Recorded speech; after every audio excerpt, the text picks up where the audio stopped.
কোনো একটা মেয়েকে বলবেন যে আপনাকে খুব সুন্দর লাগছে বা জিনিসটা মানাচ্ছে, সো সে এই জিনিসটা খুব পছন্দ করে। তিনটা ইম্পর্টেন্ট কোশ্চেন করবো আপনার কাছে। এখন আপনি আমার কাছে 2 কোটি টাকা চাইলেন, সেটা তো আমি দিতে পারবো না। কোম্পানিগুলোতে অনেক তেলবাজি চলে। বিজনেস ম্যানেজ করা বেশি কঠিন নাকি মানুষ ম্যানেজ করা বেশি কঠিন? ওরা দুজন তো খাইতে গেল, নিশ্চয়ই ওদের মধ্যে কিছু আছে। তো যারা সিনিয়ররা থাকে কাজ শিখাইতে চায় না, মানে তারা মনে করে আচ্ছা ওরা সব কাজ শিখিয়ে দিলে আমার কি হবে। যেটা করবো না সেটা হচ্ছে এখন থেকে অতি দ্রুত ধরেন কাউকে বিশ্বাস করবো না। আচ্ছা। এখন কিন্তু বুঝতে হবে যে নেগেটিভলি যদি কোনো কিছু হিট হয় সেটাও কিন্তু একটা মার্কেটিং এরই অংশ। আমরা জানি যে নেগেটিভ মার্কেটিং।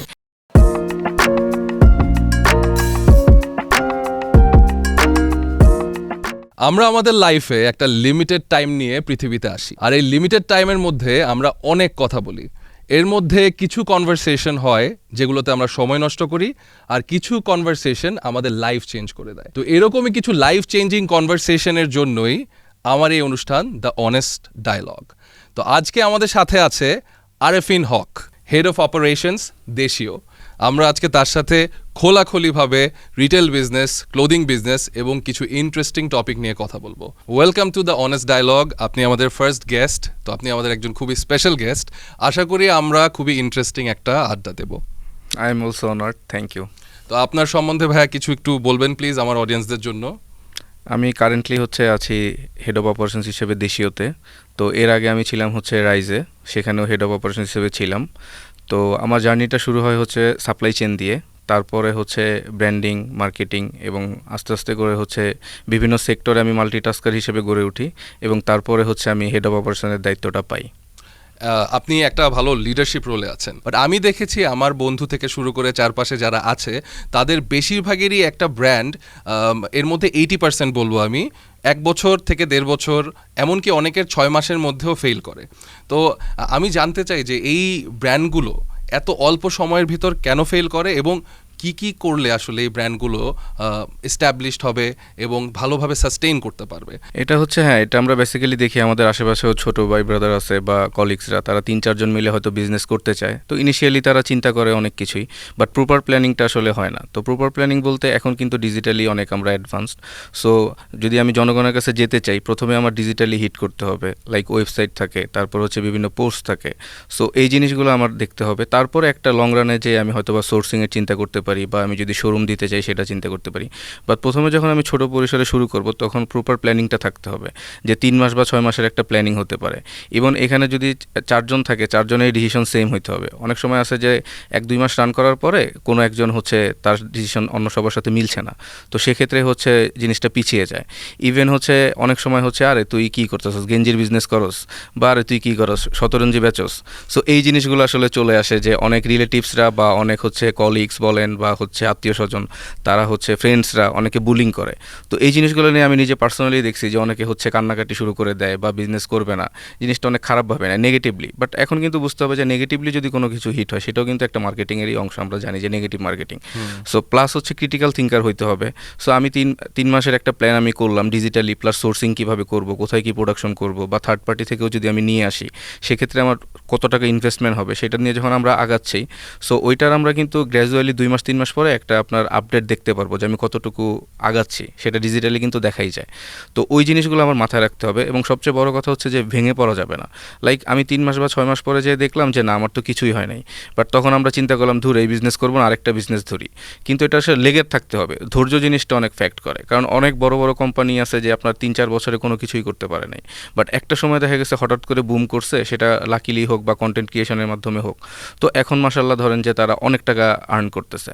সো আমার যেটা ইয়াংদের জন্য হচ্ছে সাজেশন থাকবে, সেটা হচ্ছে প্রপার গাইডলাইন এবং প্ল্যানিং থাকতে হবে এবং অনুযায়ী কাজ করতে হবে। যে আমরা যে হেলাফেলা যে আমি একটা অন্য জায়গায় জব করতেছি বা হচ্ছে কোনো একটা ভালো জায়গায় আছি, পাশাপাশি আমি করতেছি, সেটা করা যাবে না। যে আমাকে এইটাই মূল হিসেবে নিতে হবে, মেইন ফোকাস দিয়ে।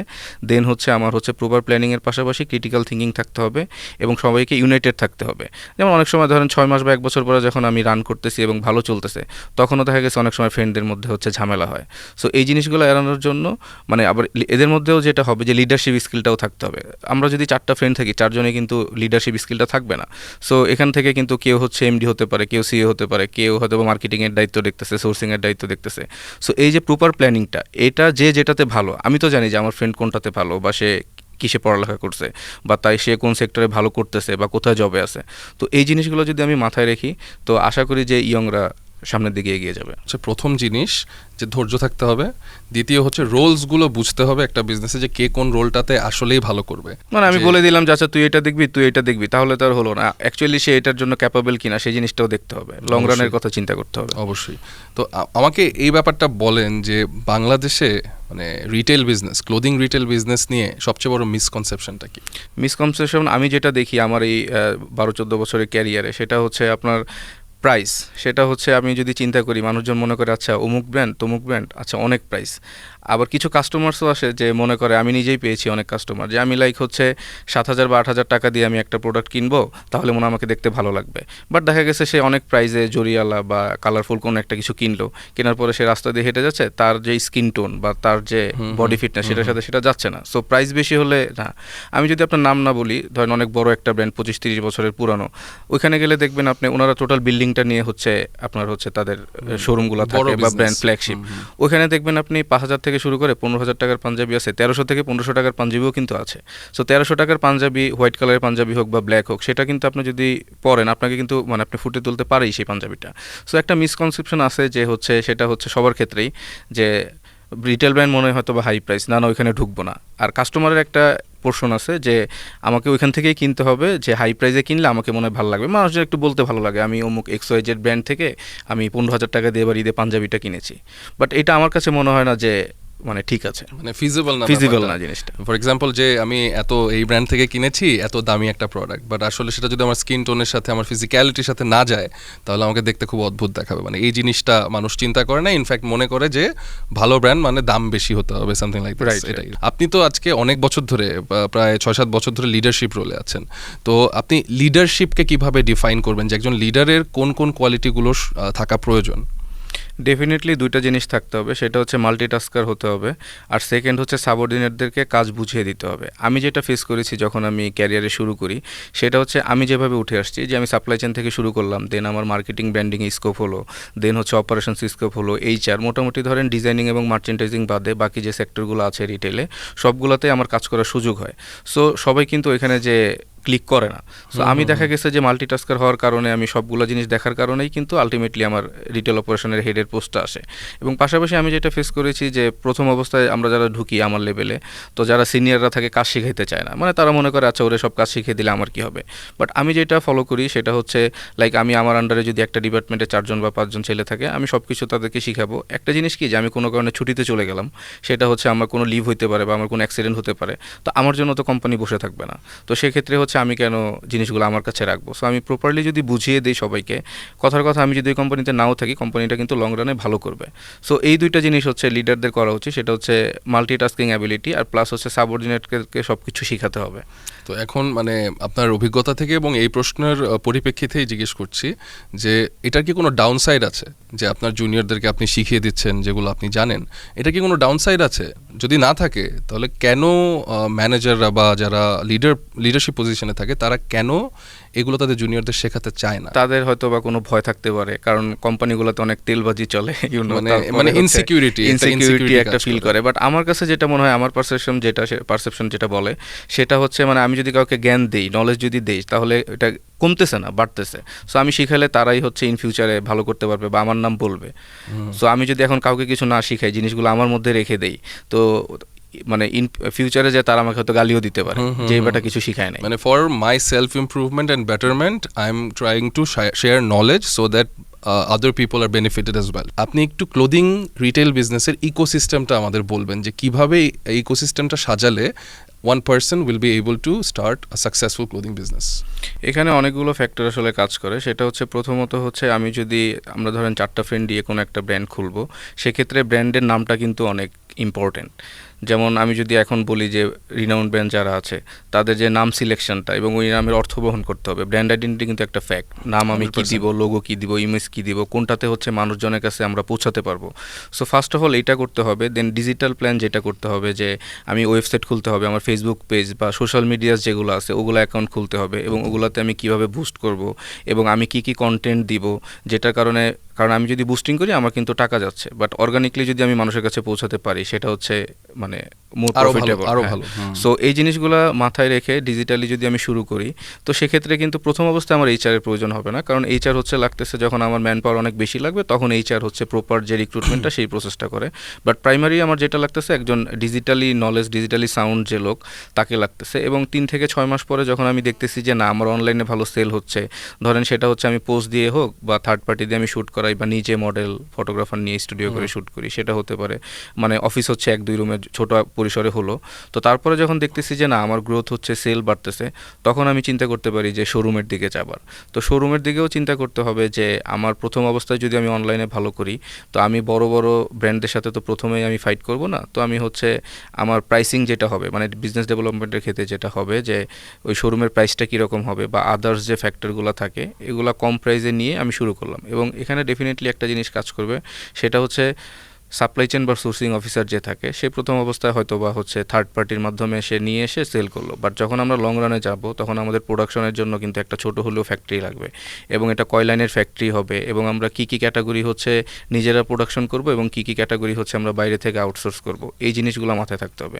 তো সেক্ষেত্রে সাপ্লাই চেন সোর্সিংটা ইম্পর্টেন্ট। এবং এই যে প্রপার যে হিসেবটা, যে আমার 4টা ফ্রেন্ড মিলে আমরা ইনভেস্ট করব, এবং এখানে কার পার্সেন্ট কতটুকু হবে, এবং এটার প্রফিট যে গেইন করবে, এবং আমি যেখানে ধরেন অনলাইনে যখন সেল করব, আমার হচ্ছে প্রফিটের পাশাপাশি এখানে পাঠাও ডেলিভারি চার্জ থাকে বা আদার যে অপারেশন কস্টগুলো থাকে, আমার প্যাকেজিংয়ের কস্ট থাকে, এগুলা টোটালের জন্য আমার হচ্ছে একজন অ্যাকাউন্টেন্ট লাগবে ভালো। সো এটা ইনিশিয়ালি ধরেন আমাদের যে অত সিনিয়র কাউরে সিএফও টাইপ লাগবে এরকম কিছু না, ধরেন অ্যাকাউন্ট বুঝে বা অফিসার, সিনিয়র অফিসার টাইপ, তাকে দিয়েই আমরা শুরু করতে পারি ইনিশিয়ালি। পাশাপাশি যেটা লাগবে আমার হচ্ছে সেলসের জন্য লোক লাগবে, অনলাইন সেলস হতে পারে, শোরুম যদি আমি খুলি সেক্ষেত্রে শোরুমের সেলস ম্যানেজার এগুলো লাগবে। এবং পাশাপাশি যেটা লাগবে আমার হচ্ছে ডিজাইনার লাগবে। তো আউটসোর্সিংয়ের ক্ষেত্রে যেটা হয় যে আপনার কোম্পানি যারা ম্যানেজমেন্টে থাকে তারাই মোটামুটি চয়েস করে, আর যখন আমরা বড় রানে যাব তখন আমাদের ডিজাইনার লাগবে। সো ডিজাইনার এবং প্রোডাকশনের ক্ষেত্রে হচ্ছে সেখানে মার্চেন্ডাইজার থাকে। এবং সবচেয়ে বেশি যেটা ইম্পর্টেন্ট, প্রত্যেকটা ব্র্যান্ড যারা খুলবে বা এখনও যারা আছে মাথায় রাখা উচিত, সেটা হচ্ছে কোয়ালিটি চেক, যেটা কিউসি। সো আমরা তো কাস্টমার স্যাটিসফ্যাকশনটা চিন্তা করি, এবং হচ্ছে কোয়ালিটিটা যাতে কখনো ফল না করে, 100% কোয়ালিটিটা ইনশিওর করতে হবে। সো এই প্রসেসগুলো আসলে মেনটেন করলে ইন দ্য লং রানে আমরা মানে জিনিসগুলো ভালো হবে অনেক এবং প্রফিটের দিকে যাবে। Thank you very much. মানে পুরো ইকোসিস্টেম নিয়ে আমাদের একটা আইডিয়া হয়ে গেল। আরেকটা বড় ইম্পর্টেন্ট কোশ্চেন হচ্ছে, মানুষের যখন ধরেন এই রিটেল ক্লোদিং সেক্টরে আমার কাপড়ের প্রয়োজন নেই, তাও আমরা কাপড় কিনি, মানে এটা কেন হয়? মানুষ কাপড় কেন কিনে প্রয়োজন না থাকলেও? এটা আমার এক্সপিরিয়েন্স থেকে আমি যদি বলি, সেটা হচ্ছে আপনার হ্যাপিনেসের জন্য কাপড় কিনে, বোরিং থাকে সে শপিং করতে যায়, তার কাছে ভালো লাগে, টাইম পাস যেটা বলেন। আর হচ্ছে পাশাপাশি হচ্ছে মানুষ তার তো নিজের কনফিডেন্স লেভেল বাড়াতেও তারা বিভিন্ন শপিংয়ে যাবে, যে ছেলে হোক বা মেয়ে হোক, তারা কিন্তু বিভিন্ন ব্র্যান্ডে ঘুরে ট্রায়াল দিচ্ছে যে কিসে তাকে ভালো লাগবে, বা কোনো প্রোগ্রাম আছে বা সামনে কোনো কিছু আছে, এটা কিনে। প্লাস হচ্ছে আমি যেটা দেখেছি বেশিরভাগ মেয়েরা যেটা করে, যে তাদের খুব বোরিং লাগতেছে বা কোনো কারণে মন খারাপ, তো তারা শপিংয়ে যায় হচ্ছে হ্যাপিনেসের জন্য, তাদের মনটা একটু ভালো হয়, মানে শপিং থেরাপি। তো এখন তো অনলাইন ডিজিটাল প্ল্যাটফর্মস আছে যেখান থেকে অনেক সহজে অর্ডার করা যায়। আর আপনার কথাটা থেকে আমি ইনক্লোজড কগনিশন কনসেপ্টের কথা আমার একটু মনে পড়লো। ইনক্লোজড কগনিশন হচ্ছে, ধরেন আপনি একটা খুব স্বাভাবিক একটা লুঙ্গি পরে কোথাও গেলেন, আর একটা লোক একটা স্যুট পরে গেল, খুব ফিটফাট হয়ে গেল, তো দুইজনের প্রতি মানুষের পারসেপশন ডিফারেন্ট থাকবে, দুইজনকে মানুষ ডিফারেন্টভাবে ট্রিট করবে। তো ওই ইনক্লোজড কগনিশন হচ্ছে ওই কনসেপ্টটা, যে আপনি যখন ভালো কাপড় পরবেন আপনার ভালো ফিল হবে, আপনার কনফিডেন্ট ফিল হবে, এবং আপনাকে মানুষ ভালোভাবেও ট্রিট করবে। তো আইডেন্টিটিটাও ক্রিয়েট হচ্ছে, এবং ইন এ ওয়ে আপনি হ্যাপিনেসও ফিল করছেন, যেহেতু আপনি নিজেকে নিয়ে অনেকটা কনফিডেন্ট ফিল করছেন, ভালো ফিল করছেন। তো ইনক্লুড কগনিশনেরও এটার সাথে একটা কানেকশন আছে, যেটা আপনার সাথে কথা বলে বুঝলাম।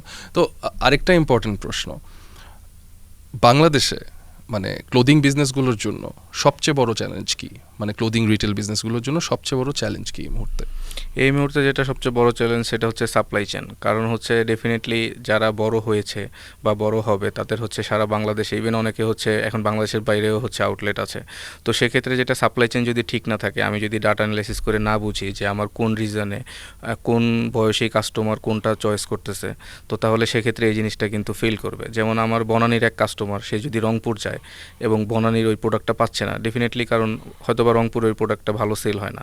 তো এই জিনিসগুলো আসলে বুঝতে হবে। হবে। যেমন একটা কোম্পানির হয়তো বা বড় কোম্পানি, তাদের 130 থেকে 140টা ক্যাটাগরির প্রোডাক্ট আছে, বাট আপনি যদি শপিং করে থাকেন এবং বিভিন্ন জায়গায় যেয়ে থাকেন, দেখবেন যে ব্র্যান্ডে কিন্তু 133টা ক্যাটাগরি, হয়তো বা তাদের প্রিমিয়াম ফ্ল্যাগশিপ 6টা থেকে 7টা আউটলেট আছে, সবগুলো আউটলেটে কিন্তু নেই।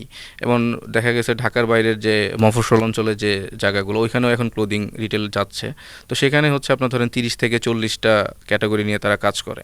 সো এই জিনিসগুলো যে সাপ্লাই চেইন প্রপার মেনটেন করা, এবং হচ্ছে অনেক সময় হচ্ছে স্টক আউট হয়ে যায়, মানে আপনি যেটাই ধরতেছেন আপনার সাইজ নেই, এরকম কিন্তু হয় যে আমরা গেলাম, বা ধরো যখন সেল দেয়, সেলের সময় আমরা গেলাম, আমি ডাবল এক্সেল পরি নাই, আমি 4টা 5টা শার্ট ধরলাম, কোনোটারই সাইজ নেই। ইভেন ধরেন আপনি গেলেন মিডিয়াম পরেন, সাইজ নেই। সো এখানে কিন্তু কাস্টমার স্যাটিসফ্যাকশনটা থাকতেছে না, কাস্টমার ডিসস্যাটিসফাইড হয়ে যাচ্ছে। সো সাপ্লাই চেইন মেনটেন করাটা প্রপারলি, এইটা হচ্ছে জরুরি। এখন একটু লাইট হার্টের একটা কোয়েশ্চেন করি, যেটা বুঝলাম যে সাপ্লাই চেইন মেনটেন করাটা বাংলাদেশের ক্লোদিং বিজনেসগুলোর জন্য সবচেয়ে বড় challenge, because of trust issues, because of size discrepancies, আর বাকি যেই প্রবলেমগুলো আছে। তো এখন সবচেয়ে মজার একটা কথা, আপনি কন্টেন্ট তৈরি করেন, আমি দেখেছি আপনি আপনার যেই বিজনেসে আছেন বর্তমানে, যেই সেক্টরে আছেন, ওখানে আপনি কন্টেন্ট তৈরি করেন এবং রেসপন্স খুব ভালো। তো আপনার যে কন্টেন্টগুলো হয় ফানি কন্টেন্ট, তো আপনি ফানি কন্টেন্টের দিকে কেন গেলেন, এবং এই কন্টেন্টগুলো যে আপনি বানাচ্ছেন এটার অবজেক্টিভটা কি? এগুলো দিয়ে আপনি কি চাচ্ছেন, সেল বাড়াতে নাকি কাস্টমার রিটেনশন নাকি এঙ্গেজমেন্ট, মানে এটা কিভাবে কাজ করছে, এই মেট্রিকটা কিভাবে কাজ করছে সেটা জানতে চাই। কারেন্টলি তো আমি দেশীয়র সাথে আছি, তো এখানে আমি যেটা ফিল করলাম ঢোকার পরে, সেটা হচ্ছে আপনার এখানে যে পোস্টগুলো যাচ্ছে, সেল পোস্ট বা প্রোডাক্ট পোস্ট বা হচ্ছে ভিডিও যেগুলো যায়, তো এগুলো তো মোটামুটি সব ব্র্যান্ডই করে, এবং বিভিন্ন ব্র্যান্ডের হচ্ছে তাদের টেকনিকটা আলাদা, ডিজিটালি তারা কিভাবে আগাবে। অনেক বড় বড় ব্র্যান্ডের হচ্ছে প্ল্যান থাকে, আপনার হিউজ টাকা হিউজ ডলার হচ্ছে তারা বুস্টিংয়ের পিছনে দেয়, বা তাদের একটা ডিজিটাল প্ল্যান থাকে মান্থলি। বাট এখানে দেশীয়তে যেটা হচ্ছে যে আলহামদুলিল্লাহ আমরা অর্গানিকলি অনেক ভালো রিচ পাচ্ছি, এবং হচ্ছে এটা হচ্ছে মানুষকে অ্যাপ্রোচ করা, এবং আমার ফলোয়ার যে 1 মিলিয়ন হবে, তার থেকে 10 মিলিয়ন হবে, এইটার জন্য। তো পাশাপাশি কিন্তু আমার সেলটা গ্রোথ হবে, কারণ আমি যদি এখন নর্মালি একটা মডেলকে দিয়ে শ্যুট করি, নর্মালি এখন যে ব্র্যান্ডগুলো করতেছে যারা অলরেডি ইস্টাবলিশড, প্লাস হচ্ছে ধরেন আমি শুধু প্রোডাক্টের ছবি দিলাম, ওইখানে কিন্তু ওইভাবে রিচ আসে না। বাট আমরা ধরেন বিভিন্ন কনসেপ্টে, সেটা ফানি হোক বা কনসেপচুয়াল হোক, আমরা যেমন একটা টাইম ফিক্স করে নিছি যে সকাল 10টা, তারপরে হচ্ছে রাত 10টা। তো ওই টাইমটাতে কি হয় যে সকালে হচ্ছে মানুষজন হয়তো বা ঘুম থেকে উঠে রেডি হবে, বা হচ্ছে অফিসে যেতে যেতে তারা আমাদের কন্টেন্ট দেখতেছে, তারপরে রাতে হয়তো বা তারা অনেক ক্লান্ত, অফিস থেকে গেছে বা বিজনেস থেকে গেছে, তো আমাদের এই কন্টেন্টগুলো দেখে কিন্তু তারা অনেক এনার্জি পায়, এবং তার ফলে যেটা হচ্ছে আমাদের কিন্তু ফলোয়ার্স বাড়তেছে। তো অর্গানিকলি যখন ফলোয়ার্স বাড়তেছে, এঙ্গেজমেন্ট, রিচ এঙ্গেজমেন্ট জিনিসটা কিন্তু অনেক ফ্যাক্ট অনলাইন সেলসের ক্ষেত্রে। তো আলটিমেটলি ওই কাস্টমার যারা আসতেছে আমাদের ভিডিওগুলো দেখে, ওইখান থেকে কিন্তু আমরা আমাদের লয়াল কাস্টমার পাচ্ছি, রিপিটেড কাস্টমার পাচ্ছি, যে একটা জিনিস পারচেস করলো, তারপরে দেখলো যে আমাদের সব কিছু ভালো, তো সেক্ষেত্রে সে আবার পারচেস করবে। এবং আরেকটা যেটা বিষয় থাকে যে স্টোরি টেলিংয়ের ব্যাপারটা, আমাদের যে ওনার জাহির ভাইয়া, তো উনি হচ্ছে আপনার স্টোরি টেলিং, যে তার জীবনের গল্প, সেগুলোও কিন্তু আপনার পেজে শেয়ার করে। তো মানুষজন কিন্তু ফেক জিনিসটা চাচ্ছে না, মানুষজন কিন্তু আমরা কি করতেছি সারাদিন না করতেছি, এবং আমরা যে ফেক না, অনেকে প্রথম দিকে যখন ছিল যে অনলাইনে আমি একটা জিনিস অর্ডার করব, এটা ফেক হইতে পারে, অনেক কিছুই হয়, যে নষ্ট হইতে পারে, বা প্রোডাক্ট আমি যেরকম দেখতেছি কোয়ালিটি ওইরকম না, এরকম অনেক ইস্যুজ আমরা বিভিন্ন গ্রুপে দেখি। তো আমাদের যেটা হচ্ছে যে মানুষজন আমাদের কাছে ট্রাস্ট করতেছে এই কারণেই যে স্টোরি টেলিং থাকে এবং ফানি কন্টেন্ট থাকে, এবং আমরা অফিসে যারা জব করি, আমাদের এই সেক্টরে যারা আছে মার্কেটিংয়ের, আমরা কিন্তু মোটামুটি হচ্ছে ক্যামেরার সামনেই আসতেছি। তো মানুষের মধ্যে কিন্তু আমাদের ভিতরে একটা যে ট্রাস্ট তাদের, সেটা কিন্তু অর্জন করেছি আমরা অলরেডি। মানে হচ্ছে আপনার কন্টেন্টগুলো দিয়ে কাস্টমার এঙ্গেজমেন্ট বাড়ছে, কাস্টমার আপনাদের ভিউজ এবং তাদের এঙ্গেজমেন্টের মাধ্যমে আপনাদের সেলও বাড়ছে, আর অ্যাট দ্য সেম টাইম আপনারা তাদের সাথে একটা কমিউনিটি বিল্ড করছেন। এবং লাস্টে যে একটা কথা বললেন যে তাদের ওই যে কী বলে এটাকে, যে এঙ্গেজমেন্টের মাধ্যমে তারা আপনাদের সাথে কানেক্টেড হয়ে যাচ্ছে, এবং আপনাদের কাস্টমার রিটেনশন বাড়ছে, মানে একই কাস্টমার আবার আসছে যখন দেখছে যে আপনার প্রোডাক্টটা ভালো, আবার আসছে। সো ইটস আ চেইন, এবং এই চেইনটাকে তৈরি করার জন্যই কন্টেন্টের ব্যবহার। তো আপনার কাছে একটা প্রশ্ন হচ্ছে যে আমাদের যে বর্তমান ফ্যাশন ইন্ডাস্ট্রি বা যে রিটেল বিজনেসের আমরা দেখছি আর কি বাংলাদেশে, তো এটা কাস্টমারদের সাইকোলজি কতটুকু চেঞ্জ হয়েছে, এবং ধরেন 5 বছর আগে কেমন ছিল, এখন কেমন আছে, এই নিয়ে যদি আপনি কিছু বলতেন আর কি। 5 বছর আগে যেটা ছিল যে আপনার তখন হচ্ছে ব্র্যান্ডগুলা, মানে কয়েকটা ব্র্যান্ড হচ্ছে এস্টাবলিশড, বাট বাকি সব ব্র্যান্ড তখনও চিনে না, এবং অনেক সময় আমরা ওই যে সায়েন্স ল্যাব, নিউ মার্কেট, বা হচ্ছে শাহবাগ, আজিজ সুপার মার্কেট, ওইসব জায়গা থেকে আমরা প্রোডাক্টগুলো কিনতাম। বাট এখন অনেক কিছু চেঞ্জ হয়েছে, কারণ এখন কিন্তু অনেক মানুষ হচ্ছে বাইরে ট্রাভেল করে, থাইল্যান্ড, নেপাল, ভুটান ঘুরতে যায়। সো ওইসব জায়গা থেকে যারা দেখে যে আমরা বড় বড় ব্র্যান্ড যদি ধরি, H&M, যারা, সো ওইখান থেকে তারা ফলো করতেছে। ইভেন হচ্ছে তাদের যে মানে বাইং ক্যাপাসিটি বাড়ছে, ডেফিনেটলি আগে যেরকম আমাদের বাইং ক্যাপাসিটি ছিল এখন কিন্তু বাড়ছে।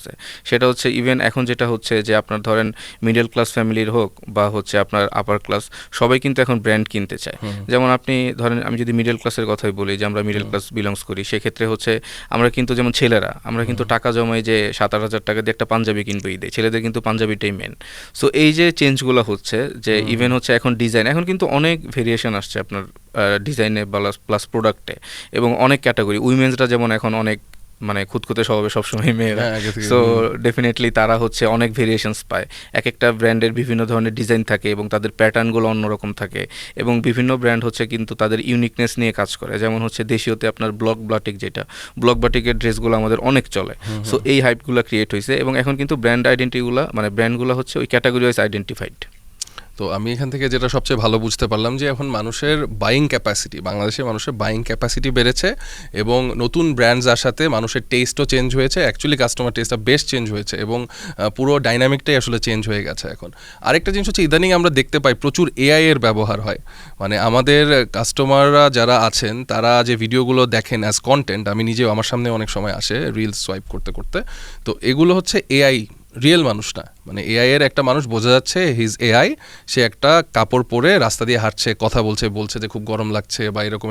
তো এই কন্টেন্টগুলোতে কি পরিমাণ রিটেনশন আসে এবং এগুলোর কারণ কি? আমার কাছে কিন্তু এগুলো খুব একটা ভালো লাগে না, ইনফ্যাক্ট বিকজ আমি রিয়েল ফিলটা পাই না। আমি জানি না যে এই ক্লোথটা অ্যাকচুয়ালি আমার শরীরে কেমন লাগবে, কারণ এআই দিয়েও যদি আমি নিজেকে টেস্ট করি তো আমাকে সে আরও বিউটিফিকেশনের মাধ্যমে সুন্দর করে দেয় অথবা চেঞ্জ করে দেয়। That's not me. তো এআই এর যে ব্যবহারটা হচ্ছে, এটাকে আপনি কিভাবে দেখেন এবং how is it shaping the retail industry now? নতুন ব্র্যান্ডগুলো এই কাজগুলো বেশি করছে। হ্যাঁ, না, আমি পার্সোনালি যেটা বলবো সেটা হচ্ছে আমার নিজেরও এটা পছন্দ না, একদম বিরক্তিকর লাগে। এবং নতুন যারা বলতেছেন এগুলো কিন্তু আমাদের এই হোম পেজে আছে ফেসবুকে, তো সেক্ষেত্রে দেখি যে মানে জিনিসটা কিন্তু দেখলেই বোঝা যায় জিনিসটা যে ফেক। সো আপনি একটা প্রপার মডেলকে নিয়ে শ্যুট করাচ্ছেন আর এআইতে আপনি শ্যুট করাচ্ছেন, জিনিসটা দেখলেই বোঝা যাচ্ছে যে আপনি কোথায় কি এডিট করতেছেন, বা এআই অটোই এখন সব কিছু করে দিচ্ছে। এখন আমি যদি বলি যে আপনি হচ্ছে এআইতে দেখতেছেন, এখন আমি যদি কোনো একটা ডিভাইসের সামনে যেয়ে দাঁড়াই যে আমার হচ্ছে 3-4টা শার্ট ওইখানে দেখাচ্ছে, আমি দাঁড়ালাম, ফেস দিলাম, সো ওরা দেখাচ্ছে আমাকে, কিন্তু এআইতে সুন্দরী দেখাবে, এআইতে কিন্তু বাজে দেখায় না। সো কিন্তু ডেফিনেটলি যদি আপনি আমার দিকে তাকান, আমার বডি স্ট্রাকচার যেভাবে, সো আমি যদি জিনিসটা ট্রায়াল দিই, পরি, সেইটার এআইকে আমাকে দেখাচ্ছে, জিনিসটা কিন্তু সেম হবে না। কারণ আমি ওখানে চয়েস করলাম, ধরেন যে সামনে হয়তো বা শোরুমগুলোতে এরকম আনার প্ল্যান আছে যে আমি হচ্ছে ডিভাইস দিব, ওইখানে কিছু ডিজাইন আমি যেটা চয়েস করব, প্লাস হচ্ছে আমার সাইজ দিব, আমি ফেস দিলাম বা আমি দাঁড়ালাম, টোটালটা আমাকে দেখাচ্ছে। তো আমি কিন্তু, মানে বাংলাদেশি মানুষ কিন্তু আরও বেশি ধরেন চুজি। তো আমি যখন এখন কিনলাম, কেনার পরে বাসায় যেয়ে দেখলাম যে একটু টাইট বা ঢিলা হচ্ছে, সো ডেফিনেটলি আমার কাছে মনে হয় না যে রিটেল ইন্ডাস্ট্রিতে এআই ওইভাবে কাজ করবে। আপনার তো ক্লোদিং বিজনেসে বেশ এক্সপিরিয়েন্স আছে, তো মানে রিটেলে এই জব সেক্টর এন্ড এভরিথিং, মানে আপনি আপনার লাইফে মানে অনেকবার ডেফিনেটলি ফেল করছেন, আমিও করছি, আমরা সবাই করি। তো আপনার লাইফের বিগেস্ট ফেলিয়ার কী ছিল আপনার, মানে নিজের কনসেপ্ট থেকে, আপনার লাইফ থেকে যদি আপনি বলেন? বিগেস্ট ফেলিয়ার বলতে হয়তোবা আমি অনেক বড় আরও অনেক উপরে যেতে পারতাম, হয়তোবা মানুষকে অনেক ইজিলি ট্রাস্ট করি, সো এই জিনিসটার কারণে অনেক কিছুই হয়নি। আপনার একটা হ্যাবিট যদি বলেন, যে হ্যাবিটটা আপনি যদি পারতেন চেঞ্জ করতেন আর কি? সেটা হচ্ছে অনেক সহজে মানুষকে বিশ্বাস করা। মানে ওইটাই, এবং ওইটাই আপনার ফেলিয়ারের রিজন আর কি বেসিক্যালি। তো আচ্ছা, যাই হোক, আমরা আরেকটা কোয়েশ্চেন করবো আপনাকে। এটা হচ্ছে যে আপনার বিগেস্ট ফিয়ার কি? বিগেস্ট ফিয়ার হচ্ছে আপনার রিউমার। সেটা হচ্ছে আমাকে নিয়ে কেউ রিউমার করলো, বা সেটা আপনার মানে আপনাকে নিয়েও হতে পারে। সো জিনিসটা আপনি করেনই নাই, কিন্তু রিউমার ছড়াচ্ছে, সেটা যে কোনো ইন্ডাস্ট্রিতেই হোক বা যে কোনো কর্পোরেট লাইফেই হোক। সো এই জিনিসটা কিন্তু মানে আপনার জন্য ক্ষতিকর। অনেকে আছে এই জিনিসটা ভয় পান, তাই তো? হ্যাঁ, সেই জিনিসগুলো অনেকে নিতে পারে না, নিয়ে অনেক নেগেটিভ কাজও করে ফেলে। না, আপনি জিনিসটা অনেক ভয় পান। এটা তো ভাই আমার সাথেও হয়েছে, এটা সবার সাথেই হয়, মানে রুমার তো থাকবেই। এমনও জিনিস হয় যে আমি কখনোই করি নাই, বাট মানুষ এটা নিয়ে কথা বলতেছে। বাট এইটা আপনাকে যে এত এফেক্ট করে, মানে আপনাকে ডেফিনেটলি এফেক্ট করে, নাহলে তো আপনি এটা ভয় পেতেন না। তো আপনি কি মনে করেন যে আপনার এই ফিয়ারটা কি আপনার ভিতর থেকে ফেলে দেওয়া উচিত? না, ডেফিনেটলি আমার ট্রাই করা উচিত হচ্ছে যাতে ওই যেটুকু রিউমার ছড়াচ্ছে বা ছড়াবে ওই পর্যন্ত যাতে আমার না যেতে হয়। Definitely, well answered. তো আপনার একটা বিগেস্ট রিগ্রেট বলেন, আপনার লাইফের একটা অনেক বড় রিগ্রেট, যেটা আপনি যদি পারতেন, মানে এটা, এই জিনিসটা আবার রিপিট করলে এভাবে করতেন না আর কি? ওই যে ধরেন কিছু ভুল মানুষকে চুজ করা, এবং হচ্ছে মানে সহজে মানুষকে বিশ্বাস করা, মানে আবারও সেই ট্রাস্ট, মানে মানুষকে সহজে বিশ্বাস করাটাই হচ্ছে একটা উইকনেস, ওইটাই biggest fear. I understand trust issues আর কি, যেটা আমারও আছে। আমরা তো প্রতিদিনই অনেক কথা বলি, অনেকে অনেক প্রশ্ন করি। আপনার যদি এরকম কোনো প্রশ্ন যেটা আর কি আপনাকে যদি কেউ করতো, মানে আপনার যদি এরকম কোনো চিন্তা থাকে যে আমাকে এই প্রশ্নটা মানুষ যদি করতো আমার ভালো লাগতো, এটা কি হইতে পারে এই প্রশ্নটা? সেটা হচ্ছে ডেফিনেটলি যে আমরা হচ্ছে যারা বিজনেস করি বা হচ্ছে জব করি, তো বিভিন্ন সেক্টরে আমরা দৌড়াদৌড়ির উপরে থাকি, বিভিন্ন ডিপার্টমেন্টে। তো আসে না যে আমরা নর্মালি তো কি অবস্থা কেমন আছে এই পর্যন্তই বলি, বাট আসে না আপনার সাথে বসে একটু কফি খেতে খেতে বা চা খেতে খেতে কেউ জিজ্ঞেস করলো যে তাহমিদ তুমি কেমন আছো, বা আরিফিন তুমি কেমন আছো ভাই, কেমন যাচ্ছে দিনগুলা। সো এই যে জিনিসগুলা এভাবে কিন্তু কেউ বলে না, সবাই যার যার স্বার্থভাবে, বা ধরেন আমি জবে আছি সবাই যার যার কথা ভাবতেছে, বিজনেসেও সেম। বাট আপনার পার্সোনালি যে মানুষের সাথে একটা আমাদের আন্ডারস্ট্যান্ডিং থাকবে সেই জিনিসটা কিন্তু এখন কর্পোরেট লাইফে হয়ে ওঠে না। এবং সেটা যদি হয়ে ওঠে, ধরেন আপনি আর আমি একই জায়গায় জব করতেছি, হ্যাঁ আপনি আমার সাথে হয়তো বা একটু টাইম স্পেন্ড করে পছন্দ করেন যে আপনি আমার মনের খোঁজ খবর নিচ্ছেন, এই জিনিসটা কিন্তু এখন কেউ করে না। ইভেন আপনি যদি করেনও, এটা নিয়েও কিন্তু আপনার গ্রুপিং বিচিং হবে যে ওরা দুজন তো খাইতে গেল, নিশ্চয়ই ওদের মধ্যে কিছু আছে। ভাই আপনি যে কথাটা বললেন আর কি, এটা অ্যাকচুয়ালি একদম আমার অনেস্ট ডায়লগ যে কনসেপ্ট, মানে আমার এই পডকাস্টের কনসেপ্টের কথা। বিকজ অ্যাকচুয়ালি আমাদের চারপাশে প্রতিদিনই আপনাকে মানুষ ভাই কেমন আছেন, ভালো আছেন নাকি, দিস অ্যান্ড দ্যাট। তো স্ট্যাটিস্টিক্স অনুযায়ী আমি যেটা দেখছি আর কি, স্ট্যাটিস্টিক্স বলে যে এর মধ্যে 90% মানুষ কেয়ার করে না আপনি অ্যাকচুয়ালি কেমন আছেন, জিজ্ঞেস করছেন ভালো আছেন, এটা জাস্ট একটা এখন হ্যাঁ মানে একটা প্রতিদিনের ফর্মালিটি আর কি, যে আপনি বলবেন হ্যাঁ ভালো আছি, আর যদি বলেন খারাপ আছি তাহলে এর মধ্যে 90% মানুষ একটু কিছু কেয়ার করবে না, আর বাকি 10% হচ্ছে হ্যাপি হবে যে খারাপ আছে, মানে আমি তো তার চেয়ে অ্যাটলিস্ট ভালো আছি। It's like that. তো what I am saying is যে এক্স্যাক্টলি এই কথাটার কথাই বলতাম, যে আমাকেও যদি কেউ জিজ্ঞেস করতো তো আমি আপনাকে জিজ্ঞেস করি ভাই আপনি কি ভালো আছেন? হ্যাঁ এখন এই মুহূর্তে ভালো আছি, এই মুহূর্তে আমিও ভালো আছি। ইট ওয়াজ এ গুড আনসার। তো আরেকটা আপনার কথা থেকে আমার যেটা মনে পড়লো যে আপনি আপনার লাইফে নিজেকে যদি এখন যে পজিশনে আছেন সেই পজিশনে না থেকে অন্য কোথাও থাকতে পারতেন, তো এখন আপনি ইম্যাজিন করেন যে আপনি নিজেকে কোথায় দেখতে চাইতেন যদি আপনার পসিবল হইতো যে এখন এই জায়গাটায় থাকা। না এটা হচ্ছে ছোটবেলা থেকে, বা আমার যারা ক্লোজ ছোটবেলায় আপনার ড্রিম ফ্রেন্ড সার্কেল যারা যেটা ছিল সেটা, মানে ফ্রেন্ড সার্কেল যারা আমার ছোটবেলা থেকে আমাকে চিনে, তো সবাই জানে, এখনো এটা নিয়ে মজা হয়। সেটা হচ্ছে মানে আমার ইচ্ছা ছিল যে আমি হয়তোবা অ্যাক্টিং জগতে আসবো, যে অ্যাক্টর হব, ভালো অভিনয়। আরে ভাই অভিনয় কিন্তু সেটা এখন রিয়েল লাইফেও চলতেছে। আচ্ছা আর যেটা হচ্ছে যে আমার যেহেতু রাইজে যখন আমি ঢুকি, সেটা ছিল যে আমার সাপ্লাই চেন থেকে রিটেলে আসা, এটা একটা টার্নিং পয়েন্ট ছিল। আর এখন যেটা আপনি বলতেছেন সেটা হচ্ছে যে ওইটা কিন্তু অলরেডি আমি হয়ে যাচ্ছি, কিছুটা হইছে। সেটা হচ্ছে লাইক এখন কিন্তু আমি কন্টেন্টে আসতেছি দেশীয়তে, সো অলরেডি কিন্তু মানুষজন আমাকে চিনতেছে, যে হ্যাঁ এখন যখন আমি ধরেন মোহাম্মদপুর এরিয়া দিয়ে হেঁটে যাই, মেয়েরা বলতেছে আপনি দেশীয় আরিফিন ভাই না। সো এই জিনিসটা আমার কাছে ব্লেসিংস, রিকগনিশন, মানে ইন এ ওয়ে আপনার ড্রিম পূরণ হচ্ছে। বাট আমার আরেকটা কোয়েশ্চেন হলো যে মানে আরিফিন ভাই আপনি, মানে আরিফিন আসলে কে, মানে আরিফিন হক সে মানুষটা আসলে কে রিয়ালিটিতে, যদি আপনি এক্সপ্লেইন করতেন আপনার চোখে আপনি কে, what is your identity? Arifin Haque হচ্ছে কেউ কোনো প্রবলেমে পড়লে হেল্প করতে চায়, এবং হচ্ছে ডেফিনেটলি যেহেতু আমি যে অর্গানাইজেশনগুলোতে কাজ করেছি, তো আমার কলিগরাই ভালো জানবে যে কখনো যদি কারো কোনো সমস্যা হয় বা অফিসিয়ালও যদি কোনো হেল্প লাগে বা কোনো একটা জিনিস আমাকে সলভ করতে হয়, সেটা হচ্ছে আমি ডেফিনেটলি দ্রুত করে দেওয়ার চেষ্টা করি, সেটা নোট আকারে। অনেকে আছে না যে আপনাকে অনেকগুলা কথা বললো, আপনি হচ্ছে শুনলেন, ঠিক আছে করলেন না, বাট আমার কাছে মনে হয় যে আমি আজকে দিনে ধরেন আমাকে 10 জন 10টা কাজের কথা বললো বা হেল্পের কথা বললো, আমি ট্রাই করবো ওই 10টাই অ্যাজ সুন অ্যাজ মানে ফার্স্ট আমি করে দিতে, যে যদি আমার পসিবল হয় আমি আজকে রাত 12টার মধ্যেই সব কমপ্লিট করে দিব। সো ব্যক্তি আরিফিন হচ্ছে এরকম যে আমি হয়তোবা মানুষকে হচ্ছে ওই যে বললাম প্রথমেই যে বিশ্বাস করি অনেক সহজে, এবং সেকেন্ড হচ্ছে যে আমি আর কি সবাইকে হেল্প করতে চাই। যদি কেউ কোনো সমস্যা হয় সেটা ডেফিনেটলি হচ্ছে মানে যেটা আমার স্বার্থের মধ্যে হবে বা সাধ্যের মধ্যে হবে সেইটা। এখন আপনি আমার কাছে 2 কোটি টাকা চাইলেন, সেটা তো আমি দিতে পারবো না 100%। আর আমরা প্রায় শেষের দিকে চলে এসেছি, তো 3টা ইম্পর্টেন্ট কোয়েশ্চেন করবো আপনার কাছে, যেটা আমার খুব এটা নিয়ে আপনার সাথে কথা বলার ইচ্ছা ছিল।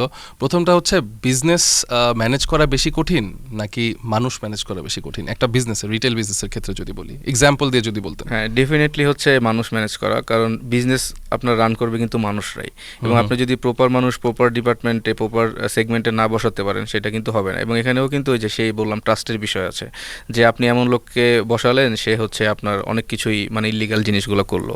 এবং পাশাপাশি যেটা হতে পারে যে এই যে অনেক কোম্পানিতে হচ্ছে মানে আপনার হচ্ছে এমপ্লয়ি বেশি দিন টেকে না, এটাও কিন্তু ঠিক না। মানে আমার যদি প্রপার ম্যান পাওয়ার ম্যানেজমেন্ট হয়, একটা লোক যদি অনেক বছর থাকে সে কিন্তু আপনাকে অনেক কিছু দিতে পারে।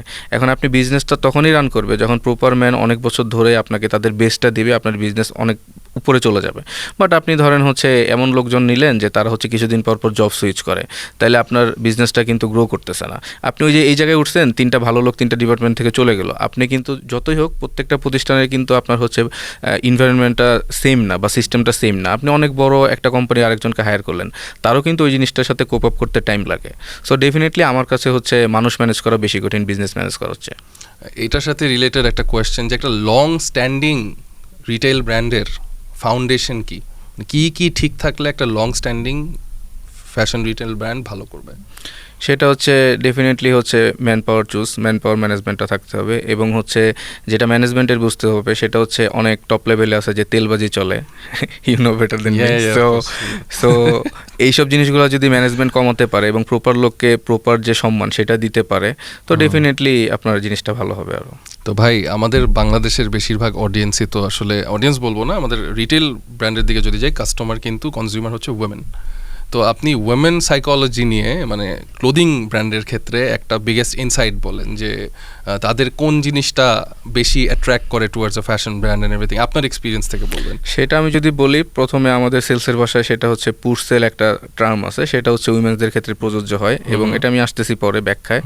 আর সেটা হচ্ছে আরেকটা জিনিস হচ্ছে মেয়েরা হচ্ছে, আপনি যখন কোনো একটা মেয়েকে বলবেন যে আপনাকে খুব সুন্দর লাগছে বা জিনিসটা মানাচ্ছে, সো সে এই জিনিসটা খুব পছন্দ করে যে তাকে নিয়ে আপনি প্রশংসা করতেছেন। সো এই জিনিসটা এখন আমি যদি এটা রিলেট করি আমার প্র্যাকটিক্যাল যে এক্সপিরিয়েন্স সেখান থেকে, সো আমি কিন্তু ধরেন একটা টি শার্ট বা শার্ট কিনতে যদি কোনো একটা ব্র্যান্ডে যাই, সো ওইখানে কিন্তু আমাদেরকে ওইভাবে কনভিন্স করা যাবে না যে আপনাকে যদি বলে যে এটার সাথে জুতা নেন বা অপশনস কম, কারণ আমার কি হচ্ছে, আমার হচ্ছে জুতা, তারপর হচ্ছে টপস আর বটমস। বাট উইমেন্সের যেটা হয় যে লাইক একজন আপু হচ্ছে একটা আমাদের দেশীয় শোরুমে আসলো, এসে হচ্ছে সে কিনতে গেছে আসলে ধরেন একটা কুর্তি বা হচ্ছে একটা ব্লকের ড্রেস, তো সে আয়না দিয়ে যখন দেখতেছে আমাদের সেলসম্যানরা কী করতেছে যে হচ্ছে আপু দেখেন এটার সাথে আমাদের যেহেতু অর্নামেন্টস আছে যে এই নেকলেস বা কানের দুলটা মানাবে, বা আপু আমাদের এই উইমেন্স ব্যাগটা আপনার এই ড্রেসের সাথে যায়, তো এই যে এটা হচ্ছে পুর সেলিং, মানে সে হয়তো বা যে আপনার ওই 7,000 টাকার প্রোডাক্ট কিনতে যাচ্ছে, এখন আপনি যখন বলতেছেন আপু আপনাকে খুব সুন্দর লাগতেছে বা কানের দুলটা ধরে দিচ্ছে অনেক সেলসম্যান যারা ভালো, সো আপু দেখেন আপনার এই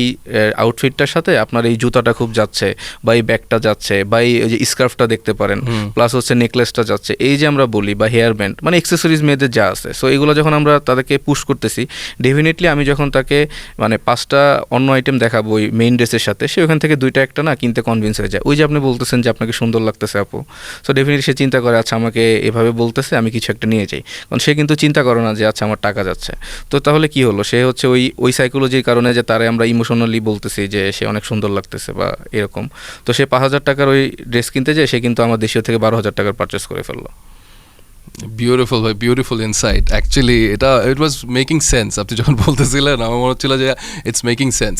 তো আরেকটা জিনিস হচ্ছে আপনার নিজের ব্যাপারে আবার একটু যাই, পার্সোনালি যাই, এরপরে আমরা আমাদের আজকের আড্ডা শেষ করব। তো আপনি একটু বলেন ভাই যে আপনার একটা হ্যাবিট যদি আপনি চেঞ্জ করতে পারতেন আপনার লাইফে, আর এমন একটা হ্যাবিট যেটা অলরেডি মানে আপনি ভাবছেন কিন্তু কোনোভাবেই ওটা অ্যাচিভ করতে পারছেন না, একটা হ্যাবিট যেটা চেঞ্জ করবেন আর একটা হ্যাবিট যেটা আপনি অ্যাকোয়ার করতে চাচ্ছেন, এরকম একটু যদি বলতেন। আচ্ছা, যেটা হচ্ছে মানে আমি অলরেডি এখন হচ্ছে বিভিন্ন টাস্ক, যেহেতু অপারেশনস দেখতে হয়, বিভিন্ন ধরনের টাস্ক প্রতিদিন থাকে, ওইটা নোট করে রাখার ট্রাই করি। সো ডেফিনেটলি এটা 100% করা হয় না, বাট এখন তো ডিজিটালি, এখন তো ডায়েরির যুগ না, সো নোটে 100% আমি হচ্ছে ট্রাই করব হচ্ছে যে মানে ওই নোটগুলো থাকলে আমার জন্য ভালো হয়, যে ক্যালেন্ডারে, গুগল ক্যালেন্ডারে তো আমার চলে আসতেছে প্রতি ঘন্টায় ঘন্টায় আমার কী কাজগুলো করতে হবে বা কাকে ফলো আপ দিতে হবে, এটা একটা জিনিস। আর যেটা করবো না সেটা হচ্ছে এখন থেকে অতি দ্রুত ধরেন কাউকে বিশ্বাস করবো না। আচ্ছা, মানে আজকে পুরো কনভারসেশনে এই জিনিসটা মানে শিক্ষণীয় বলবো, আমি নিজেও শিখলাম যে অতি দ্রুত কাউকে ট্রাস্ট করবো না, এবং আমার টাস্কগুলো আমি নোট করে ভালো মতো করবো, প্রোক্রাস্টিনেশন যাতে না হয়, প্রপারলি যাতে ইউটিলাইজ করতে পারি। আরিফিন ভাই, থ্যাংক ইউ সো মাচ আমাদের সাথে আড্ডা আসার জন্য। আজকে আপনার সাথে কথা বলে রিটেল বিজনেসের অনেকগুলো ইনসাইট আমি পেলাম, এবং it will help me grow as well. যাওয়ার আগে বা শেষ করার আগে একটা কথা আপনাকে জিজ্ঞেস করবো, এবং এই অ্যান্সার দিয়ে আমরা আমাদের আজকের পডকাস্টটা শেষ করব। এটা হচ্ছে যে আমি এই পডকাস্টের থ্রুতে ইউথকে কিছু ভ্যালু দিতে চাই, মানে কিছু ভ্যালুয়েবল কিছু দিতে চাই। তো আপনি ইউথকে ইন্সপায়ার করার জন্য, মোটিভেট করার জন্য, কারণ অনেকেই বলবে যে ক্লোদিং বিজনেসে প্রফিট নেই, কেউ বলবে যে ক্লোদিং বিজনেস করা লজ্জাজনক, ভাই কী করতেছিস, গেঞ্জি বেচতেছিস, যেটা আপনি আগেও বললেন। তো এই আপনি যদি আসলে ওদেরকে একটা সাজেশন দিতে চান যে শুরু করলে কিভাবে শুরু করবে, বেশি ডিটেইলে না, ইন এ শর্ট ম্যানার, যে কিভাবে শুরু করবে, কোন কোন ভুলগুলো করা উচিত না, এবং রিটেল বিজনেসের ফিউচার আপনি কী দেখছেন for the youth and for everybody যারা স্টার্ট করতে যাচ্ছে, নতুন যারা, তাদের জন্য শর্টে যদি আপনি একটু বলতেন। সেটা হচ্ছে ডেফিনেটলি প্রথমে হচ্ছে প্রপার প্ল্যানিং প্ল্যানিং লাগবে এবং হচ্ছে আমরা কোন ক্যাটাগরিগুলো নিয়ে কাজ করব, কোন 3-4টা আইটেম নিয়ে কাজ করব, ডেফিনেটলি এটা আগে চুজ করতে হবে।